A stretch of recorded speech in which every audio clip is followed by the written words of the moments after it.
বিশ্বাস করেন ভাইয়েরা, একবারের জন্য কিন্তু আমার মনে হয় নাই যে আজকে বাংলাদেশ টিম ইন্ডিয়ার সাথে এটা হারতে পারে।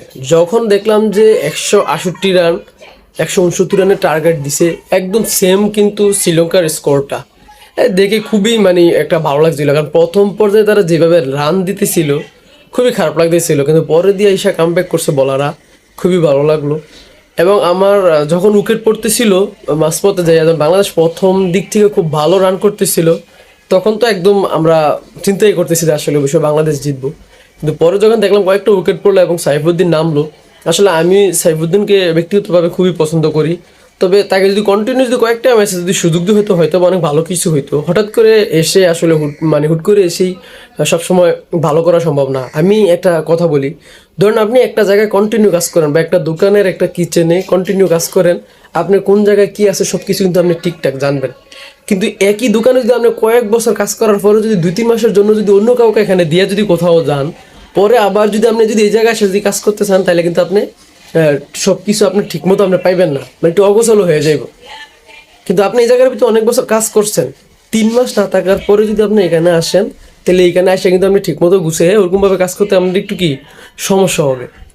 তো বিষয়টা এমনই, সাইফুদ্দিনের প্রতি আমার খুব একটা আত্মবিশ্বাস ছিল যে আসলে সে ইন্ডিয়ার সাথে সবসময় বেশিরভাগই ভালো করে আমি দেখছি, যতবার ব্যাটিং করছে ভালো কিছু করবে। এবং আমি চাইছিলাম মন থেকে যে আসলে সাইফুদ্দিনের হাত দিয়ে যাতে ম্যাচটা জিতে, এটা আমার খুব একটা আশা ছিল বা ইচ্ছা ছিল বা দোয়া করতেছিলাম। কিন্তু এটাও মাথায় ছিল যে আসলে হুট করে আসছে, ভালো করতে পারে কিনা ওটাও একটা সন্দেহের একটা বিষয়। কিন্তু এরকম একটা ঘটনা ঘটবে এটা আসলে কখনোই ভাবতে পারি নাই। তো খুবই খারাপ লাগে আসলে, বাংলাদেশে বেশিরভাগ সময়টা এই ইন্ডিয়ার সাথে একই ঘটনা, হয়তো ব্যাটিং দিয়া নয়তো বোলিং দিয়া। যদি পরে ওরা ব্যাটিং করে তাহলে বাংলাদেশের অবস্থা এরকম হয়ে যায়, যখন বল করে যেমন লাগে ওরা বাচ্চা হয়ে যায়। আবার যখন ওরা লাস্টে ব্যাটিং করে জিততে যায়, তখন ওরা বাচ্চা হয়ে যায়। এমন একটা পরিস্থিতি তৈরি হয়ে যায় ইন্ডিয়ার সাথে তাদের, কেন এই অবস্থাটা আমার মাথায় ধরে না। অবস্থাটা এমন এমন হয়ে যায়, বাপ আর ছেলে একসাথে বসে কথা বলতেছে, বাপেরও খুব শ্রদ্ধা করে, বিষয়টা এমনই মনে হইতেছে। বাপের সামনে বৈশা একটা ছেলে কথা বলতে বা একটা কোনো বিষয়জন কথা বলতে, একটা কাকতি মিনতি বা একটা নর্মাল, তার ভিতরে একটা নর্মালনেস একটা কাজ করে। ইন্ডিয়ার সাথে খেলতে গেলে বাংলাদেশের অবস্থাটা আমি প্রায় সময় সেম দেখি, যখন লাগে বাপের লোকে খেলতে বলে গেছে, আর জিততে গেলে কি জানি হয়, কি জানি কয়, এরকম মনে হয়। কি রে ভাই,